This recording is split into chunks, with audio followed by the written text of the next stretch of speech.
Good morning students, welcome back.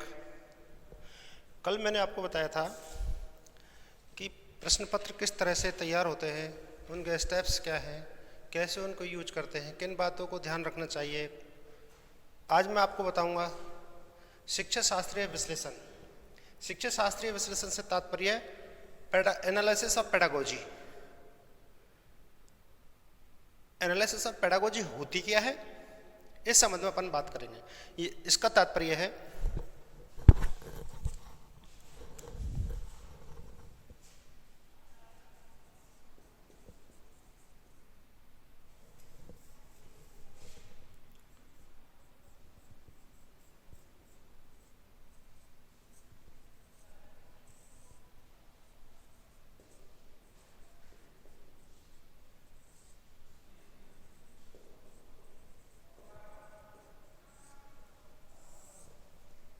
शिक्षा शास्त्र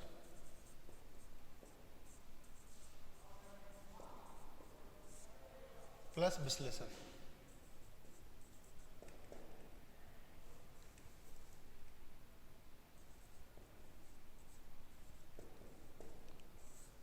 इसका क्या तात्पर्य है? शिक्षा शास्त्र तात्पर्य है शिक्षक प्रशिक्षण में पढ़ाए जाने वाले विषयों के बारे में, शिक्षण व्यू रचना के बारे में, शिक्षण विधियों के बारे में, शिक्षण सहायक सामग्री के बारे में, शिक्षण कौशलों के बारे में, नवाचार के बारे में। कहने का तात्पर्य है शिक्षण व्यू रचना जो हम करते हैं उस संपूर्ण शिक्षण व्यू रचना को हम शिक्षा शास्त्र कहते हैं। विश्लेषण का तात्पर्य है उसको विस्तार से बताना, अर्थात शिक्षण व्यू रचना जिस चीज की हम कर रहे हैं उसको विस्तार से बालकों को बताएं, विस्तार से बालकों को पढ़ाएं ताकि विषय वस्तु को बालक आसानी से समझ सके। ये है शिक्षा शास्त्रीय विश्लेषण। बात आती है कि शिक्षा शास्त्रीय विश्लेषण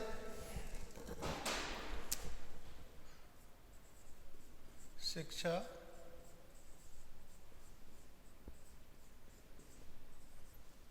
शास्त्रीय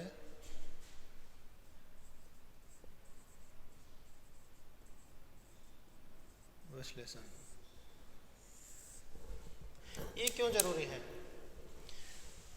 ये इसलिए जरूरी है ताकि शिक्षक प्रशिक्षण के जो प्रशिक्षणार्थी हैं वो पढ़ाने की टेक्निक्स में, पढ़ाने की मेथड्स में, उसकी डिवाइसेस में, उसकी शिक्षण सहायक सामग्री के संदर्भ में, उसकी पूरी व्यू रचना के बारे में आसानी से समझ लें।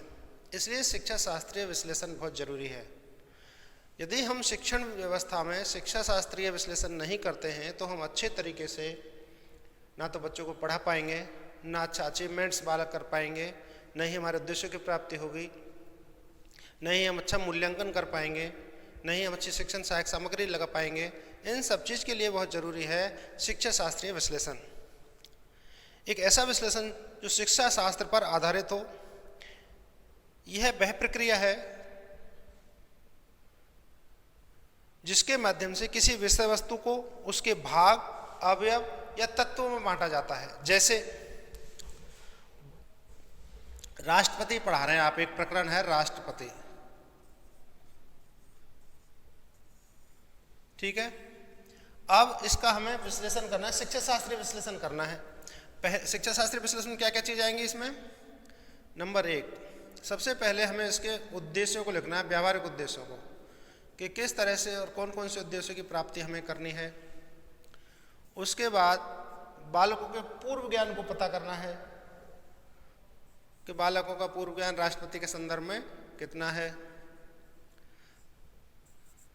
इसके बाद हमें क्या क्या शिक्षण सहायक सामग्री काम में लगानी है, जिसे कहते हैं TLM, टीचिंग लर्निंग मटेरियल। कौन सी शिक्षण विधि काम में लेनी है, कौन सी हमें प्रविधि लेनी है काम में,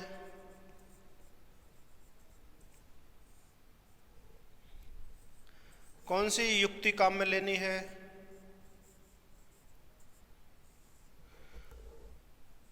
कौन से शिक्षण कौशल काम में लेने हैं,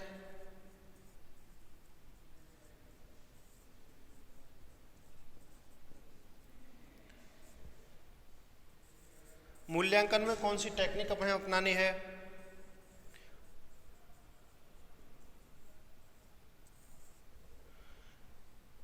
इस तरह से ये 8 जो चीजें हैं, इन 8 चीजों को हमें राष्ट्रपति प्रकरण में देखना है। अब ये तो हुई मैथडोलॉजी की बात, शिक्षा शास्त्र की बात। अब कंटेंट की भी बात, इसमें कंटेंट को भी विश्लेषित किया जाता है, उसको भी समाजशास्त्रीय विश्लेषण की श्रेणी माना जाता है। कंटेंट रिलेटेड विश्लेषण क्या होगा, जैसे सबसे पहले राष्ट्रपति की योग्यताएं, राष्ट्रपति पद पर जो व्यक्ति चुनाव लड़ेगा उसकी योग्यताएं क्या होनी चाहिए। दूसरी बात, चुनाव की प्रक्रिया, उसका चुनाव किस तरह से होता है। तीसरी बात, शक्तियां कौन कौन सी हैं। चौथी बात, वेतन भत्ते। पांचवी बात, महाभियोग, यानी किस तरह से राष्ट्रपति को पद से हटाया जा सकता है। तो हमने एक चीज को 5 जगह विश्लेषित कर दिया।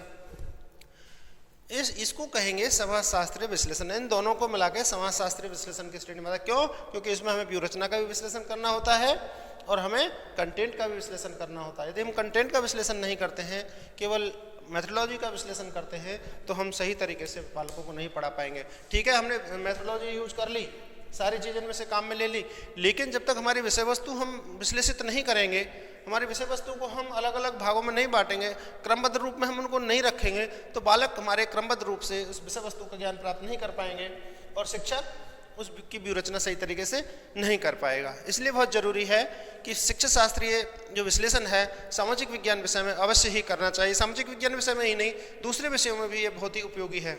इसलिए सभी विषयों में कंटेंट एनालिसिस और मेथोडोलॉजी एनालिसिस की जाती है, जिसे हम पेडागोजी के नाम से भी जानते हैं।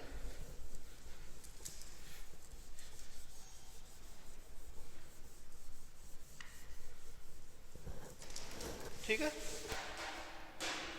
उदाहरण के तौर पर हम एक घड़ी के पुर्जों को अलग अलग कर सकते हैं। जैसे मैंने आपको बताया राष्ट्रपति प्रकरण, राष्ट्रपति का एक प्रकरण है, उसको हमने घड़ी के पुर्जों की तरह अलग अलग विश्लेषित किया।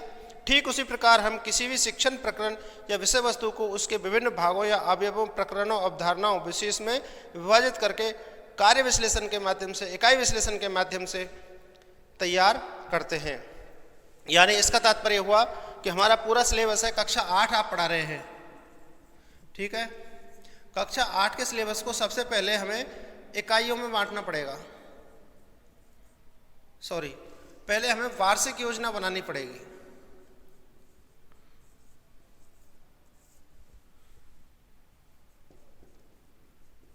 वार्षिक योजना से तात्पर्य है पूरे वर्ष के दौरान कक्षा 8 के विद्यार्थियों को हमें क्या क्या पढ़ाना है, जिसमें को करिकुलर एक्टिविटीज भी शामिल होंगी और करिकुलर एक्टिविटीज। इसका मतलब है पाठ्यक्रम भी होगा और पाठ्यक्रम के साथ जो सह पाठ्य सहगामी क्रियाएं हैं वो भी होंगी, जिसमें खेल कूद है, साहित्यिक सांस्कृतिक कार्यक्रम है। क्यों? क्योंकि हमें बालक का ऑलराउंड डेवलपमेंट करना है। वार्षिक योजना बनेगी और वार्षिक योजना बनाते समय शिक्षक को इस बात का ध्यान रखना पड़ता है, पहले कैलेंडर सामने रखना होगा, उस कैलेंडर में वर्किंग डे कितने हैं और हमारे वर्किंग डे के साथ साथ विषय कितने हैं। उन विषयों के आधार पर हम हमारे सारे वर्किंग डेज को उन घंटों के आधार पर जो कार्य के घंटे हैं उनको मल्टीप्लाई करने के बाद प्रत्येक विषय के लिए कालांशों का निर्धारण करते हैं। जैसे कुछ विषय ऐसे हैं जिनको ज़्यादा कालांशों की आवश्यकता होती है, जैसे अंग्रेजी है, गणित है, ये फोबिया है। दोनों विषयों को बच्चे फोबिया मानते हैं, एक डर लगता है बालक को, जबकि ये एक्चुअली ये फोबिया है नहीं, फोबिया सामाजिक विज्ञान है। आप अपनी मार्कशीट उठा के देखिए, सामाजिक विज्ञान विषय में आपको दूसरे विषयों से कम अंक मिले होंगे। क्यों? क्योंकि हम इस विषय को सीरियसली नहीं लेते, शिक्षक भी इस विषय को सीरियसली नहीं लेता, विद्यालय प्रबंधन भी इसको सीरियसली नहीं लेता। इसी का कारण है कि इस सब्जेक्ट के साथ सौतेला व्यवहार होता है। ठीक है। तो इस तरह से इसकी वार्षिक योजना जब बनाएंगे, कार्य दिवसों की गणना हो गई, घंटों की गणना हो गई। अब हर सब्जेक्ट को कालांश और घंटे मिल गए या दिन मिल गए। जैसे मान लीजिए सामाजिक विज्ञान विषय के लिए SST के लिए मिल गए आपको 100 कालांश मिल गए आपको, ये मान लीजिए। फिर इन 100 में आप वार्षिक योजना के माध्यम से क्या करेंगे, आप इकाई में बांटेंगे, यानी पूरे सिलेबस को इकाइयों में बांट लेंगे।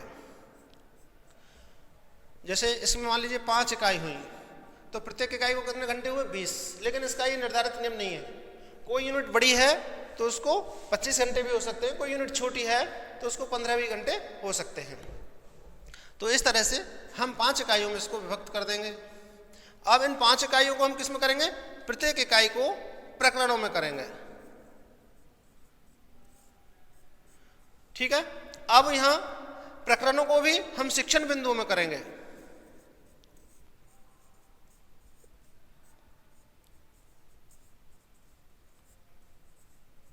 ऐसा क्यों? क्योंकि यही कंटेंट एनालिसिस है, यही पेडागोजिकल एनालिसिस है, यही शिक्षा शास्त्रीय विश्लेषण है। यानी जो पढ़ाने की हमने योजना बनाई है एक वर्ष के लिए, उसको हमने इकाइयों में बांटा, जो इकाइयों में बनाई उसको प्रकरणों में बांटा, प्रकरणों में बनाया उसको शिक्षण बिंदुओं में बांटा। अब हम जाकर संतुष्ट हो गए कि हमें कक्षा में किस प्रकरण में क्या पढ़ाना है। अब सारी चीज़ हमारे मस्तिष्क में है, तो हम अच्छे तरीके से उस चीज़ को वहाँ प्रस्तुत कर सकते हैं, जिससे हमारे बालक आसानी से सीख लें। इसका फायदा ये होगा कि बालकों का जो अचीवमेंट लेवल है, उपलब्धि का स्तर है, वो काफ़ी उच्च होगा। क्यों? क्योंकि इसमें हमने सारी चीज़ों को बहुत ही सरल तरीके से बालकों के सामने प्रस्तुत किया है। कक्षा में जाने से पहले, सत्र आरंभ होने से पहले ही हमने इसकी पूरी व्यूह रचना कर ली कि किस तरह से हमें पढ़ाना है। पूरे वर्ष की योजना अलग बना ली, इकाई की योजना अलग बना ली, प्रकरण की योजना अलग बना ली, और फिर हमने उसको पढ़ाने के लिए अपने अप्रूवल के लिए दिया। जो संस्था प्रधान है उसको, संस्था प्रधान ने देखा कि इस तरह से एनालिसिस जो किया हुआ है ये बहुत ही सरल तरीके से तुरंत उसको अप्रूवल मिल जाती है और अच्छे तरीके से बालकों को अध्यापक पढ़ा पाता है। इसलिए जब आप रियल लाइफ में स्कूल में जाएं तो सबसे पहले आपको कंटेंट एनालिसिस ही करना है, पेडागोजिकल एनालिसिस ही करना है। उसका फ़ायदा यही होगा कि आपकी शिक्षण व्यूह रचना जो होगी, उस शिक्षण व्यूह रचना में आपको किसी भी प्रकार की कोई कठिनाई नहीं होगी। उसमें आसानी से आप शिक्षण विधि का निर्धारण कर लेंगे, आसानी से आप शिक्षण सहायक सामग्री का निर्धारण कर लेंगे, आसानी से आप शिक्षण प्रविधियों का, डिवाइसेस का निर्धारण कर लेंगे, टीचिंग लर्निंग मटेरियल का कर लेंगे, कक्षा को नियंत्रित करने के लिए कौन से शिक्षण कौशल आपको काम में लेने हैं उनको आप ले लेंगे, प्रश्न कैसे बनाएंगे, सारी चीज़ों की व्यूह रचना आप आसानी से एनालिसिस के माध्यम से कर सकते हैं। इसलिए सामाजिक विज्ञान विषय थोड़ा कठिन विषय है, इसको हम मानते बहुत सरल हैं। इसमें एनालिसिस की जो बात की गई इसलिए की गई है कि इस कठिन विषय को एनालिसिस के माध्यम से हम सरल बनाएं और बालकों के अचीवमेंट लेवल को उच्च बनाएं, उनको अच्छे तरीके से हम पढ़ाएं।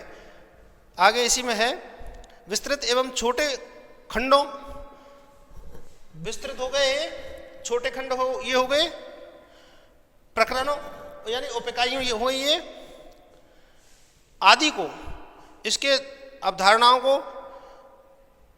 विभाजित करने के लिए किया जाता है। यानी इन सारी चीज़ों को विभाजित करने के लिए हम एनालिसिस विश्लेषण करते हैं। ये सभी बातें सामाजिक विज्ञान विषय के साथ साथ दूसरे विषयों पर भी लागू होती हैं। अतः हम कह सकते हैं कि शिक्षण के शिक्षा शास्त्रीय विश्लेषण से हमारा अर्थ अध्यापक के द्वारा प्रयोग उन सभी शिक्षण विधियों तथा प्रविधियों से है जिनके माध्यम से वह अध्यापक अपने शिक्षण कार्य को ज़्यादा सरल और प्रभावी तरीके से करने में सक्षम हो जाता है। इसका तात्पर्य है कि शिक्षक सरल तरीके से आसानी से बालकों को कक्षा में जो अपनी विषय वस्तु को पढ़ाता है, जो अपने सब्जेक्ट को पढ़ाता है, उसे किस तरह से सरल तरीके से बालकों के सामने प्रस्तुत करे और बालक उसे आसानी से समझ लें। ये कंटेंट एनालिसिस है। अध्यापक प्रशिक्षण में शिक्षा शास्त्रीय विश्लेषण की भूमिका बहुत अहम है। यदि हम पाठ्य वस्तु विश्लेषण करना बालकों प्रशिक्षणार्थियों को नहीं सिखाते हैं तो बालक रियल लाइफ में जाके वही पाठ्य पुस्तक विधि अपनाएगा जो भारत में एक ट्रेडिशनल मेथड बन चुका है। आप लोगों ने देखा होगा जब आप कक्षा में 1ली से 5वीं तक थे या 8वीं तक थे तो प्रैक्टिकल सब्जेक्ट को छोड़ दीजिए, प्रैक्टिकल सब्जेक्ट मीन्स मैथ है, इसको छोड़ दीजिए। बाकी सारे सब्जेक्ट आपने पाठ्य पुस्तक विधि से ही पढ़े होंगे। पाठ्य पुस्तक विधि से तात्पर्य है कि किताब लेकर और पढ़ना शुरू। ब्रजेश खड़ी हो जाइए और कक्षा पाँच का 5वें नंबर का पाठ पढ़िए। बालक खड़ा हो गया, ब्रजेश खड़ी हो गई और उसने 5 नंबर का पाठ लिया और पढ़ दिया। अब शिक्षक कहेगा ठीक है बच्चों आ गए समझ में? अरे समझ में क्या आ गया? बच्चे ने उसको पढ़ दिया, पढ़ने के बाद क्या समझ में आ गया? ये गलत है। यदि कंटेंट एनालिसिस करके इस तरह से उसको व्यक्त करके जब पढ़ाया जाता तो बालक उसे समझते। अब तो वो इमला पढ़ लिया, जैसे एक स्टूडेंट ने पढ़ के पूरी कक्षा को सुनाया, उस बात को सारे बच्चे बगैर उसके पढ़े भी जो है सुन सकते थे या पढ़ सकते थे, मौन वाचन भी कर सकते थे। लेकिन अध्यापक का यहाँ क्या रोल रहा? कुछ नहीं, नथिंग, जीरो। क्यों? क्योंकि उसने समझने की दृष्टि से शिक्षण व्यूह रचना तैयार ही नहीं की थी। शिक्षण व्यूह रचना यदि तैयार नहीं की तो हम सीखेंगे कैसे, हम पढ़ेंगे कैसे? ये पाठ्य पुस्तक विधि का यही दोष है कि पाठ्य पुस्तक विधि से कोई चीज़ समझ नहीं आती और आदर्श वाचन और अनुकरण वाचन उसमें केवल कराया जाता है। ना बच्चों को उच्चारण संशोधन कराया जाता, ना भाव विश्लेषण प्रश्न किए जाते, ना भाव बोध प्रश्न किए जाते। यदि कोई पद्य पढ़ा रहा है तो समान पद्य भी उससे नहीं पूछा जाता, दोनों पद्यों में अंतर भी नहीं पूछा जाता। यदि हम विश्लेषण करके पढ़ाएंगे तो ये सारी चीज़ें इसमें सम्मिलित होंगी। पाठ्य पुस्तक विधि को अलग कर देंगे और आधुनिक विधियों से हम बालकों को पढ़ाएंगे तो हमारे बालक अच्छे तरीके से सीख सकते हैं। ये संभव हो सकता है विषय वस्तु विश्लेषण से, शिक्षा शास्त्रीय विश्लेषण से। इन दोनों विश्लेषणों को मिक्स करके ही हम अध्यापक शिक्षा में अच्छे शिक्षक तैयार कर सकते हैं। यदि इनमें से एक को भी अलग कर दिया जाए, शिक्षा शास्त्रीय विश्लेषण कर दिया, विषय वस्तु विश्लेषण नहीं किया, तो क्या होगा?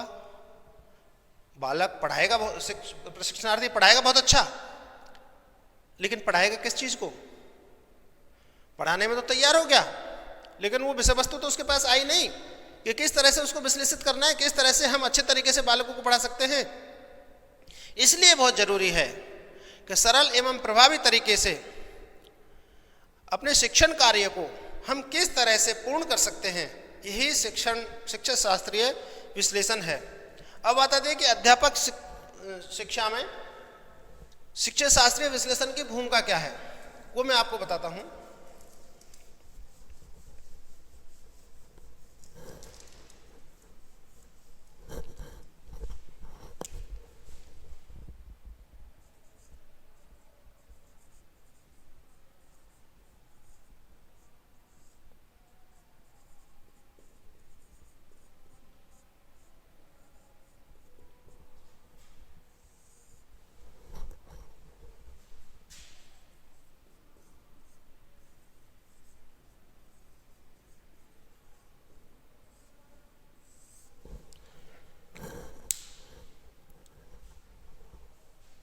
शिक्षण कार्य को अच्छे तरीके से संपादित किया जा सकता है।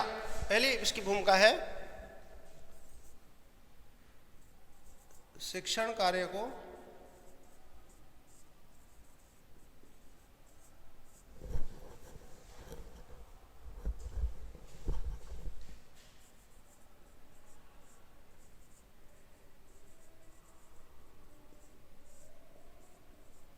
अच्छी तरह संपादित किया जा सकता है।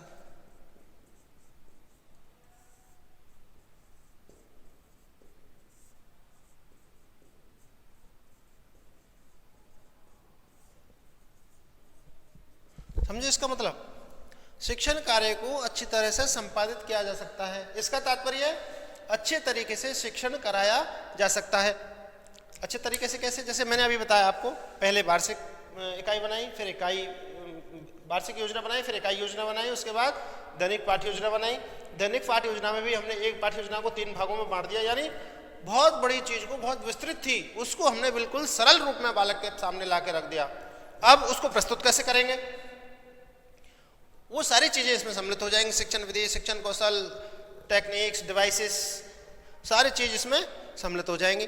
तो शिक्षा शास्त्रीय विश्लेषण से हम अच्छे तरीके से पढ़ा सकते हैं, शिक्षण कार्य को पूर्ण कर सकते हैं। दूसरा है अच्छे परिणाम प्राप्त किए जा सकते हैं।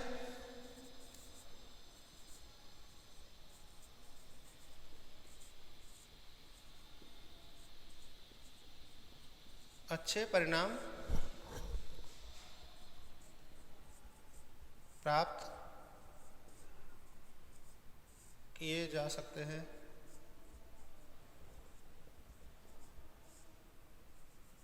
इसका तात्पर्य है कि शिक्षा शास्त्र विश्लेषण के माध्यम से हमारे परिणाम भी अच्छे होंगे। क्यों? क्योंकि हमने विषय वस्तु को बहुत ही सरल तरीके से बालकों को पढ़ाया।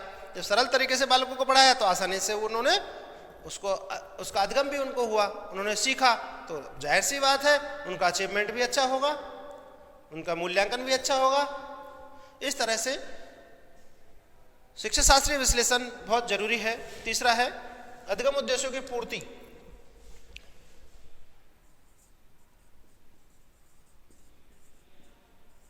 अधिगम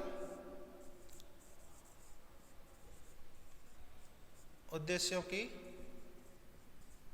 पूर्ति, यानी अधिगम के जो उद्देश्य हैं उनकी भी हम पूर्ति आसानी से कर सकते हैं। अधिगम का उद्देश्य क्या है? देश के लिए अच्छा नागरिक देना, देश के लिए एक सामाजिक व्यक्ति बनाना, उसमें सामाजिकता के भाव विकसित करना। समाज शास्त्रीय शिक्षा शास्त्रीय विश्लेषण से हम ऐसा संभव कर सकते हैं। जो हमने ये पाठ के हमारे को उद्देश्य निर्धारित किए, उन उद्देश्यों को प्राप्त कर सकते हैं। सिखाने के लिए हमने जो निर्धारित किया, अपेक्षित व्यवहारगत परिवर्तनों में जो हमने लिखा, जिसे हम व्यवहारिक उद्देश्य कहते हैं, उनकी प्राप्ति हमें संभव हो सकती है। क्यों? क्योंकि उनकी प्राप्ति के हिसाब से, उद्देश्य जो निर्धारित किए उसके हिसाब से ही हम अपनी शिक्षण व्यूहरचना करके लाते हैं, उसी के अकॉर्डिंग हम पढ़ाते हैं। तो निश्चित रूप से अधिगम के उद्देश्यों की भी पूर्ति संभव है। अगला, विषय वस्तु को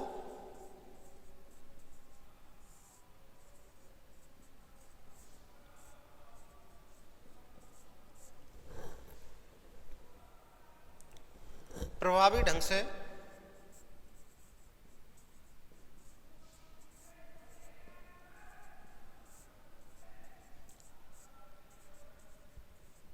खंडों में विभक्त करना।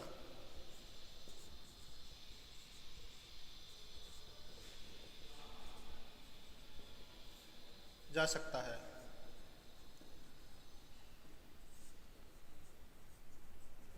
इसका तात्पर्य है कि जो विषय वस्तु हमारे संपूर्ण पाठ्यक्रम है, उस संपूर्ण पाठ्यक्रम के हमने छोटे छोटे टुकड़े कर लिए, और छोटे छोटे टुकड़े इसलिए कर लिए ताकि शिक्षक आसानी से पढ़ा सके। लेकिन इसमें एक बात ध्यान रखने की है, हम विषय वस्तु को जब छोटे छोटे टुकड़ों में विभक्त कर रहे हैं तो इस बात का ध्यान रखना होगा कि क्रमबद्धता उसकी भंग तो नहीं हुई। गेस्टाल्टवाद के सिद्धांत का ये, सिद्धांतवादियों का यह कहना है कि ज्ञान एक पूर्ण इकाई है, उसे विभाजित नहीं किया जा सकता। यदि हम उसे विभाजित करते हैं तो संपूर्ण ज्ञान एक इकाई है के सिद्धांत को, या गेस्टाल्टवाद के सिद्धांत को हम नकारते हैं। लेकिन इस सिद्धांत को शिक्षण प्रक्रिया में नकारा नहीं जा सकता। क्यों? क्योंकि ये एक्चुअल बात है कि ज्ञान एक पूर्ण इकाई है, उसे विभक्त नहीं कर सकते। विभक्त केवल क्रमबद्ध रूप में कर सकते हैं, जो शिक्षक अपनी सुविधा के लिए करता है, ताकि अपनी विषय वस्तु को बालकों को अच्छे प्रकार से सिखा सकता है। मान लीजिए आप ज्ञान को पूर्ण इकाई नहीं मानते हैं और क्रमबद्ध रूप से बालकों को नहीं पढ़ाते हैं, तो निश्चित रूप से बालक नहीं सीख पाएंगे। उदाहरण के लिए आपको गिनती सिखानी है बालक को,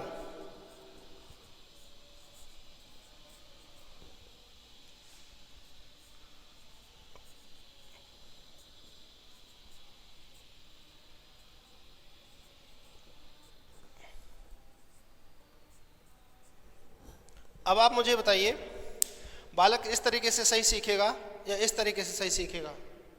अगर बालक 1 2 3 4 5 6 7 8 9 10 की तरह हम बालकों को किसी भी चीज़ को सिखाएंगे, अर्थात कोई भी विषय वस्तु बालक को हम क्रमबद्ध रूप में बताएंगे, क्रमबद्ध रूप में प्रस्तुत करेंगे, हमारी शिक्षण व्यूहरचना में उसकी क्रमबद्धता को भंग नहीं होने देंगे, तो निश्चित रूप से हमारा शिक्षण अच्छा होगा। लेकिन यदि हम इस तरीके से पढ़ाते हैं जैसे 70 73 97 11 21 9 23 11 20 19, इसका तात्पर्य है कि इसमें क्रमबद्धता का कोई ध्यान नहीं रखा गया। क्रमबद्धता का ध्यान नहीं रखा गया है, इसीलिए बालक इसको समझने में कठिनाई महसूस करेंगे। अर्थात बालकों के कठिनाई स्तर को कम करने के लिए बालकों के सामने हमें विषय वस्तु को क्रमबद्ध रूप में प्रस्तुत करना चाहिए। यदि हम उसको उल्टा पुल्टा करके बताते हैं तो बालकों को सीखने में बहुत दिक्कत आती है और कभी कभी ऐसा भी होता है कि बालक सीख भी नहीं पाता।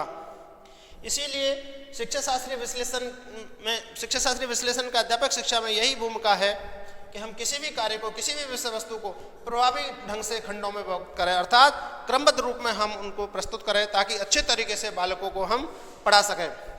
यदि हम उसको प्रभावी ढंग से प्रस्तुत नहीं कर पाते हैं तो हमारा अचीवमेंट लेवल भी डाउन होगा, जिससे हमारे बालकों का रिजल्ट भी खराब जाएगा। इसलिए अध्यापक शिक्षा में इस बात का विशेष ध्यान रखा जाता है। शिक्षण अधिगम प्रक्रिया को सरल व प्रभावी बनाना। शिक्षण अधिगम प्रक्रिया को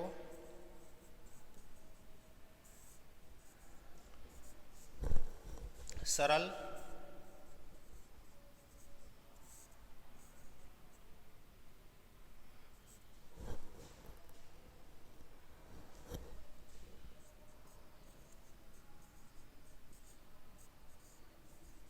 बनाना।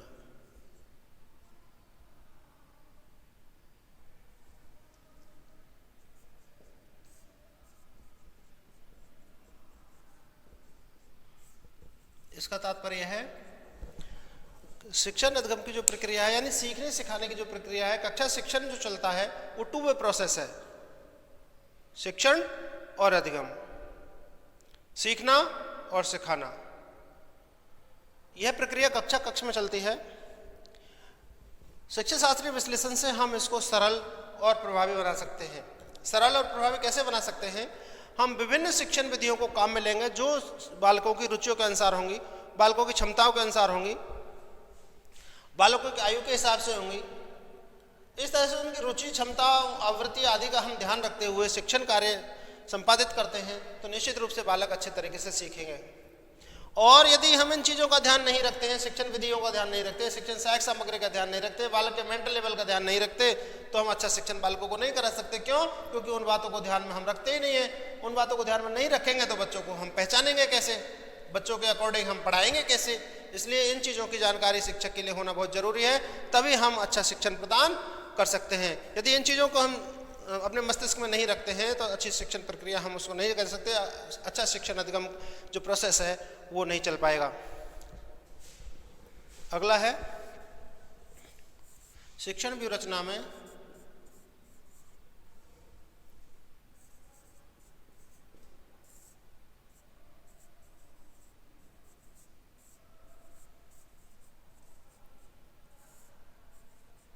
शिक्षक की सहायता करता है।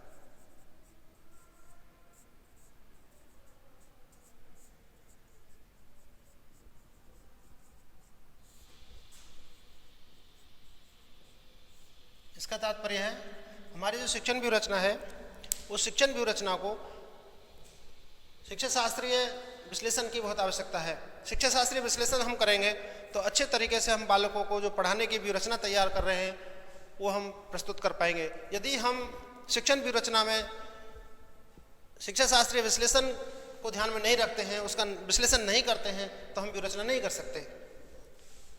क्यों? क्योंकि हमें बालकों के मेंटल लेवल का पता नहीं, उनकी क्षमताओं का पता नहीं, उनकी क्षमताओं के अनुसार, उनकी रुचियों के अनुसार हमें शिक्षण विधि का चयन करना होगा, उसी के अनुसार हमें शिक्षण सहायक सामग्रियों का चयन करना होगा, और ये तभी संभव है जब हम इन चीज़ों पर ध्यान देंगे। और लास्ट है मूल्यांकन में सहायक।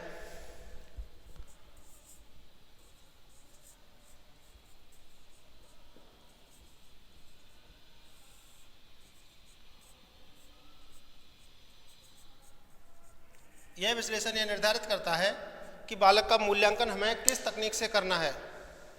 क्या हमें लिखित परीक्षा के माध्यम से करना है, मौखिक परीक्षा के माध्यम से करना है, प्रायोगिक परीक्षा के माध्यम से करना है, ऑब्जेक्टिव एग्जाम से करना है, या निबंधात्मक परीक्षा से करना है, या लघुत्रात्मक परीक्षा से करना है, किस तरह से हमें उसका मूल्यांकन करना है। इनका निर्धारण शिक्षा शास्त्रीय विश्लेषण के आधार पर हम बहुत अच्छे तरीके से कर सकते हैं, और हम हमारे बालकों का मूल्यांकन भी इसी आधार पर करते हैं तो हमारा रिजल्ट बहुत अच्छा होता है। इसीलिए अध्यापक शिक्षा में शिक्षा शास्त्रीय जो विश्लेषण है इसको विशेष ध्यान दिया जाता है। ठीक है, नेक्स्ट का लांस आपको कल। Thank you.